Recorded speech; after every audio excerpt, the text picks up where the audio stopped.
early. I'm on record. And they didn't like it the same way they didn't like when I said it about their beloved, who is their beloved heavyweight over there? Joshua. Yeah, their beloved heavyweight champ, Joshua. I said about him, I said it about Taylor. They're both overrated. This ain't Kabul. Everybody's got him, Paulie. The hell with everybody. No, maybe it's the hell with you. I don't want to listen to this crap. Come on, you talk like everybody owes you a living. Shut your mouth. Look, nobody owes nobody nothing. You owe yourself. You're wrong. Friends owe. Friends don't owe. They do because they want to do. Shut your freaking mouth. You've been keeping me down. Down? You know, you're like a crazy brother to me. You really are. So I'm going to tell you something. This is coming straight from the heart, Paulie. And I mean this. You ain't down. And you ain't a loser. You're just a jealous, lazy bum. Knockout Legends, like, comment and subscribe. Thanks for the support. Thanks for the subscribers as well that have subscribed. Today we're going to talk about Teddy Atlas's comments about Anthony Joshua on his podcast. He reckoned Anthony Joshua was overrated.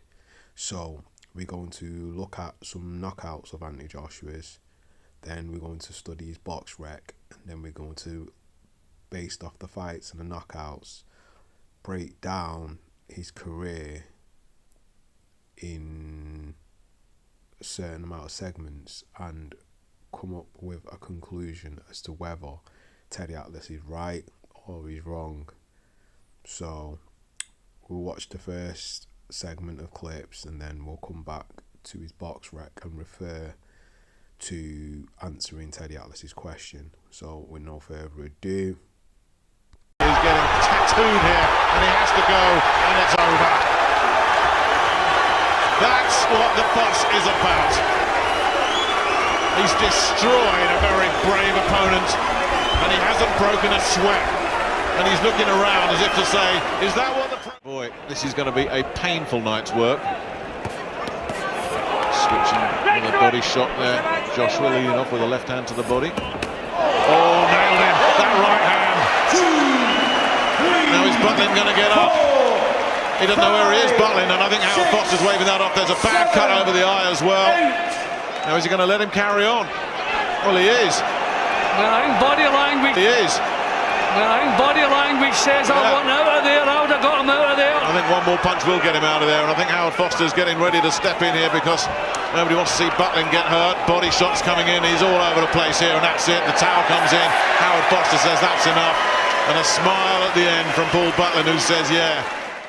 Regroups, takes his time, shows some patience. Now that was a terrific bust of punches, just perfectly balanced as he let the combination go. Working the body now, a real good pro technique. Step back for no reason. Yep, he's in no hurry. Oh, that might be the end of that. A really sharp, hurtful combination. That was clinical, that was brutal, that. Kiss check. Just lunges in. You've got to credit his bravery, but he's getting a pounding in there, and that's that. No, it's been stopped. All over. We did a lot of listening that night. Oh, Darch walked onto a right hand and then got shaken up by the follow-up right hand. One big mistake and he was in. Joshua, and he could finish it here. Darch looking to try and fight his way out of trouble, but Joshua zeroing in. Darch survives. Then caught by another left. He's just so heavy-handed, Joshua. He doesn't have to. Terrific right hand. Again, Darch did well to take that. Darch is struggling. He's in trouble. And there is an argument to say that's enough, and it is. In his corner there, as if to say, what have you done to me? And he's gone. And I don't think he wants any part of this. He's holding his ear as if the ear's gone, but now, no. He's moved it away and he's not getting up. He had no interest. He's looking at the referee as if to say, why have you stopped it? No, but we've seen him box before, but I've never seen him put so much thought into it. He's giving this a go. He's glad to be here. Getting the high guard up there as Joshua died. Oh, that right hand uppercut. Bang. Doesn't matter how much of a go you have. If you get tagged like that, you're in desperate trouble. And he's done. One big right hand. Good night. Yeah, but we're not surprised at the one-round finish. But thankfully, in the short time it lasted, Matt Legg made him work. Caught him. Quite the opposite from Joshua. Slipped inside there. Skelton's Joshua looked to land the right hand, but he's taking his time and measuring it up, and that right hand did the damage. He just waited around.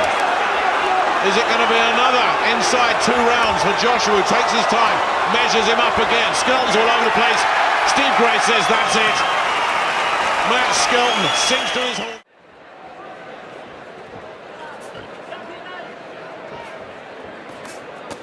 Irish doing a nice job of making Joshua miss. Another smile from the Watford man. Oh, that's the one. Didn't miss that time.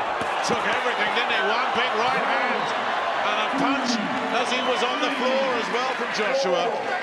That was well after he was on the floor. Joshua has to be careful of that. Are you okay? Thumbs up. Steve Gray asks the Irish if he's okay. It was that big swinging right hand, and Steve Gray is right on that, and rightly so. Powell, that was bang on the chin. He did well to take that and still be in there.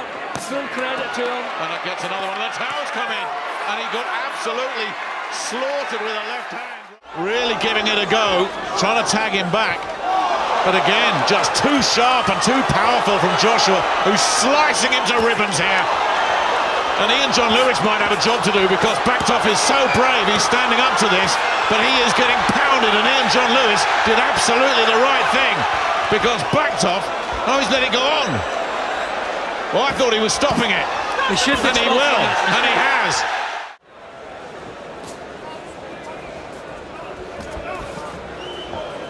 Sprott, as you say, Jim, past his best now. Right hand comes through, and he's wobbled, he's shaken by that, and Joshua straight on him, and Sprott's in big trouble here. Joshua just teeing off, Is the and referee Terry watching the O'Connor fight? says that will do it right there. Heaven's sake. Stunning. That should have been a bit earlier, because Sprott was in big trouble. Goodness me. And the referee, was he watching the fight or refereeing it? Goodness me, he should have stepped in a lot sooner than that. I mean, that shows you the power this man has, the punch that caused it. Doesn't appear to be troubling Joshua with anything. Misses with the left hand this time. Didn't miss that time. 1, 2, 3, 4, 5. Gavin is complaining. 6, Well, he was hit round the back of the 7, head. He wasn't. It was a 8. straight jolting shot.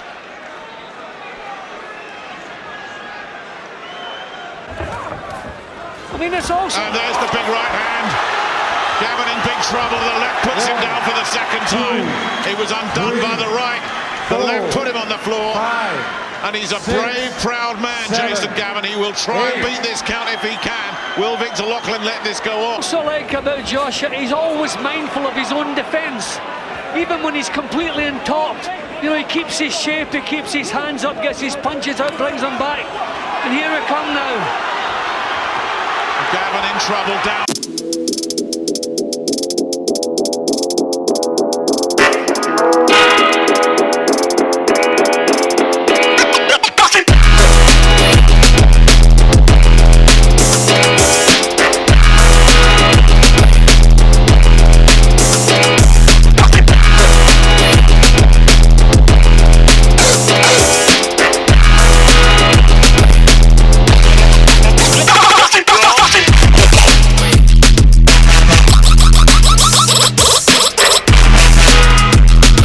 Bardziej dokuczliwie niż Osa. Straszliwe są te ciosy Joshua.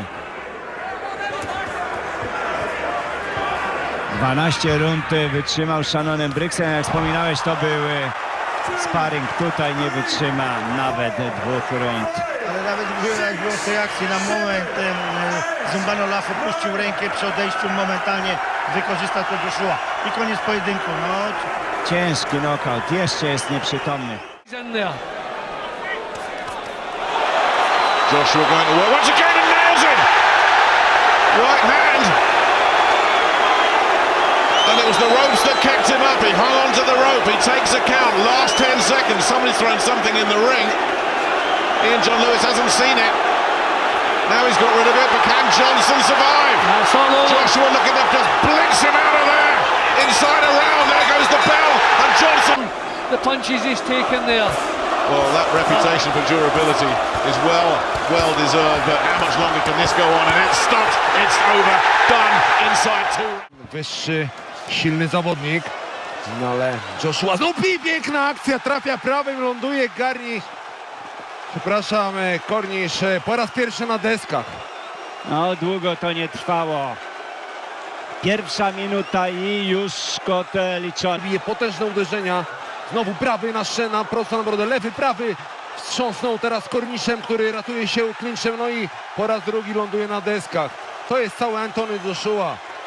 Mistrz olimpijski, pretendent do tytułu mistrza świata. On liczy, że w 17 i 16 walce otrzyma szansę walki o tytuł. Koniec pojedynku.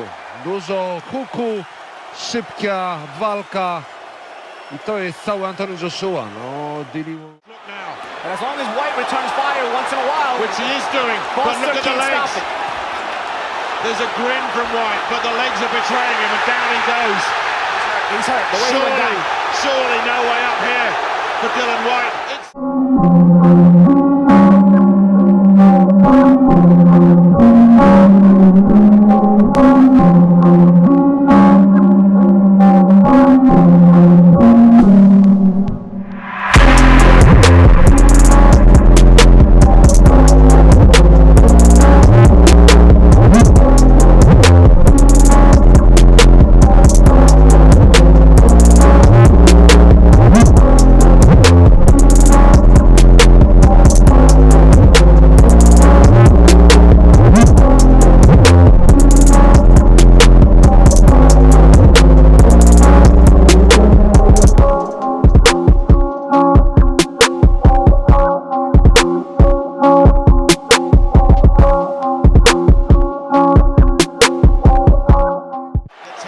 His own work, and that's what he gets in return, a three-punch combination upstairs that rocks the head back, and then Joshua goes to work and puts him on the floor. When you saw Brazil's head but not back with the punch, that's when you know he was really hurt. He didn't have the neck muscles, the case for that one. Job's almost over. Can Joshua get the finish here in round 7? Everybody on their feet. Brazil fighting for his life now, but he's down again, and it's all over. Howard Foster's waved it off. He's got nothing left. Anthony Joshua does it again. Still world champion. Well, Nick, that was everything we wanted tonight. We wanted a few rounds. We wanted to see Joshua having to work. As he got closer, maybe he feels safer at this range, but Joshua, like the predator, is going hunting, and he's going hunting now. The right hand flattens Eric Molina, who is slumped in his own corner. The count's at 5. Will he make it? He gets up at about 8. He's wobbly, and surely it's a matter of time here.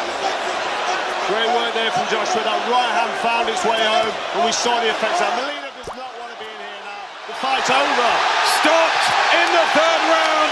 Anthony Joshua defending his IBF heavyweight title in emphatic fashion. Klitschko's cut under the eye and he's hurt very bad. And there he goes. Down goes. Vladimir is getting more and more contact on his power punches. And he's taking more gambles like that. Right hand. Down goes Joshua. Body check for Joshua. Uppercut. Tremendous shot. Vladimir in trouble. Joshua's trying to finish him. Right down. Down goes Klitschko. Amazing career. Second is aimed at ending the fight. Body shot. Left hook upstairs. Right hand. David Fields is going to stop it. Anthony, you know, punch in his arsenal, so don't be surprised if we see the end. Good uppercut. Again, the big thick legs of Carlos Taka. But he stays upright. Phil Edwards having a close look now. Because Taka's not going to win this. Anthony Joshua now retains his world heavyweight titles.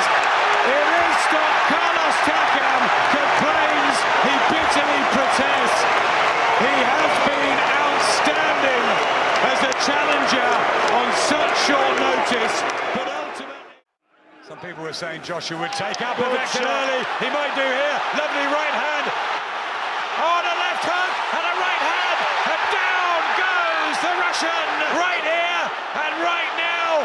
Joshua with a big left hand. And AJ rocks Wembley all over again. A statement sent out in this blue ribbon division. Blistering finish from Joshua. Beautiful cut from Joshua. Beautiful punches from Anthony Joshua. And Pulev all at sea. And the referee goes in. And he's in the corner trapped. And he's been given the count with the ropes holding him up. Absolute beast. He timed it perfectly. I think he's going to get the knockout here. He's going to go for it. Beautiful uppercut. Down goes Pulev. And he's in real trouble here. After reviewing the clip, we have to examine his box rec for reference. We can see AJ has been pushed forward ahead of normal professional procedure. He has amateur experience of 45 wins, 3 losses, and wins over Fraser Clark, Otto Valim twice, Zhili Zhang, Joe Joyce, Sergey Guzman, and Robert Camarelli for Olympic gold. But when he came up against people with more experience, either amateur, Olympic or professional, he struggled. Also, he struggled against shorter fighters that had these attributes. But the old adage, styles makes fights, so maybe this doesn't matter. In the first 14 fights of his pro career, there have been 5 first-round knockouts, 7 second-round knockouts, and 2 third-round knockouts. As the fights progress from 6 to 8 to 10 rounds, we see more technical aspects of combination punching and speed and brute force power. In his 15th fight against Dillian the Body Snatcher White, that fight saw AJ tested more than the other 14 fights combined. He was also lucky, but ultimately, the hate and the heart to not be defeated by his amateur nemesis had him secure the 7th round knockout after an early scare of being rocked in the earlier rounds for the first time in his career. His training, which he would get lambasted for, was one aspect of why he was so prolific in his knockouts. You can see comparisons to Kid Dynamite as he becomes to get more skilled in combination punching. AJ early on employed hooks and uppercuts when close range, and it's fairly rare to see tall heavyweights utilise these attacks as it leaves them at a disadvantage against smaller opponents. Is something that should be touched upon as he grew exponentially bigger from the first Dillian Whyte fight in the amateurs to the second Dillian Whyte fight in the professionals to the behemoth in the Klitschko fight, which I have to admit was his best and was a world-class performance. He has gone the distance 4 times, and 2 of those he has lost. The other 2 against former world champions he has won. He has had 2 late round stoppages, also against Carlos Takam, and the brilliant performance against knockout legend Vladimir Klitschko. That was one of my favourite AJ fights. If you get the chance to watch it, I recommend it. Vintage Klitschko and Joshua steps up to the task. The losses to former unified world champion Andy the Destroyer Ruiz and current unified world champion Alexander the Joker Usyk are no blemishes on his resume, because Ruiz hasn't been beaten since AJ. He arguably beat Joseph Parker for the WBO title in 2016 bout, but lost on away soil to the home fighter. He also has amateur experience and has great professional experience. His knockout ratio against taller opponents is very good, as majority of his opponents are taller than his 6'2" stature. Usyk is something else. Undisputed cruiserweight champion after 15 fights, unified heavyweight champion after 19 fights, Olympic gold medalist, 95 amateur fights, 15 losses. Unified heavyweight title after 3 fights. So, was AJ simply outclassed? I think so.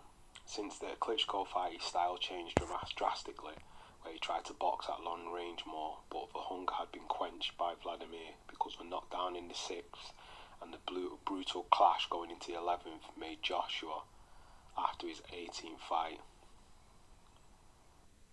It goes to show that sometimes raw heart and the ability to keep going is the only way you can win, as it becomes a battle of wills. Will you quit before your opponent? If the answer is no, do you have the junkyard dog mentality to win? Because ultimately, that's what it takes to win and become a knockout legend. In summing up, my conclusion is this: Anthony Joshua isn't overrated, but he was rushed, but learned on the job, and the brutal aspect of super heavyweight boxing came into play. Dillian White, Vladimir Klitschko, Sasha Povetkin, Andy Ruiz, Alexander Usyk all taught him something. Boxing sometimes is more about being well-rounded, with experience, heart and will, more than just knockouts. In life you roll the dice, sometimes it ends your way, sometimes it doesn't, but ultimately time waits for no one. And if you like that content, like, comment and subscribe, and that's another one from Knockout Legends. Peace.